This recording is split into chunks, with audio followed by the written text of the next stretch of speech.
башталышы бактылуу өткөнү менен бал коштолгон балалык аягына чыккан жок. Атам, андан соң апам каза болуп, үй бүлөбүздүн тоосу урап, үйдүн куту жоктукка айланды. Мен эжем менен шаарга баса бердим. Дагы бир тууган агам болсо ошту көздөй кетти. Анткени турмуштун жазмышы ушундай белем. Бир туугандар бөлүнүп эмес, бүлүнүп да бүттүк. Эжемдин турмушу да үй жок болгондуктан квартиралап жашап калдык. Ал кезде мен 4-класста элем. Квартирабыздын кожойкеси мээримдүү жан эле. Мени көрүп эле эжекеме сунуш айтыптыр. Ал сунушка мен дароо макул болдум. Демек мен да бирөөгө керек экенимди сезгенде жан дүйнөм жаркый түштү. Коомдук канал негиздеген мээрим деген мен сыяктуу балдардын тагдырын чагылдырып, аларга жакындан жардам көрсөткөн долбоорго катышууга мүмкүнлүк алдым. Сүйлөй албайм, сүрдөнүп, басынып жашап калган жаным бир топ кыйналдым.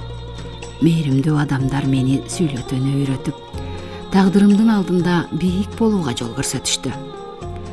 Тагдырдан бактылуу болбосом да, турмушта бактылуураак болууга жараткан насип эткен экен. Бактыма көөдөнү да, көңүлү да бардар кишиге жолуктум. Эстесем, 2015 жылдын алгачкы жаз эле. Жакын кабыл алып, жардамын кылып, мага кийимдерди белек кылды. Жүдөө тартып жүргөн жаным өңүмө келе түштүм. Кабак башым бүркөлүп келген элем, жан дүйнөмө жарык кирип, бир топ эле башкаларга да жандануу көздөрүмдөн байкалып турганы сыяктанды. Анан да мага улуттун улуулугун даңазалаган ак калпакты белек кылды. Ал белек менин элимдин бийиктигинен кабар берип тургансыды. Анткени илгертеден эле кыргыздар мен сыяктуу балдарын кароосуз калтырып же жерге таштаган эмес. Ошонусу менен улуулугу да, улуттугу да сакталып келген десем жаңылышпайм. Ошол күндөр менин жашоомо да, өмүрүмө да чоң майрам болуп эсте калган. Агам экөөбүздүн мамилебиз күн сайын күчүнө кирди. Ал мага ай сайын жөлөк пул да чөгөрүп койгон эле. Кээде тартынып келе бербесек, өзү чакырып да берип турат. Ата бала, ага ини бир тууган болгонубузга 6 жылдын жүзү болуптур. Келген сайын атадай акыл берип, энем сымал эркелетип, бир туугандай жакын көрүп, жаран катары өз милдетин аткаруудан тажабайт. Өзү чоң курулуш компаниянын жетекчиси болгондуктан ар убак мени өзү курган бийик үйлөрдөй бийик болууга үндөйт. Жолуккан сайын жардамчыларын жиберип, бийик кооз имараттарды көрсөтүүдөн тажабайт. Ал кесипке ээ болууга ар убак үндөп келет.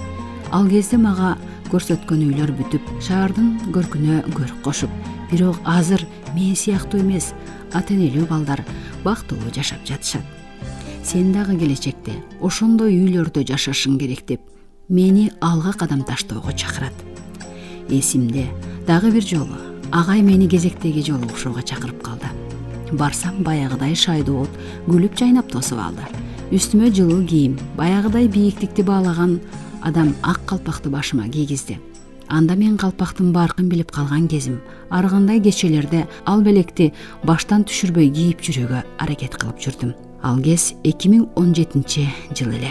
Тагдырдан тапкан таалайлуу бактыма бир топ магдырап, баягы жетимдикти бир аз унуткардым. Анткени максатым бийиктеп, жашоом өзгөрүп, жашым да чоңоюп, эми ар келген сайын агам экөөбүз чоңдорчо сүйлөшүп баштадык.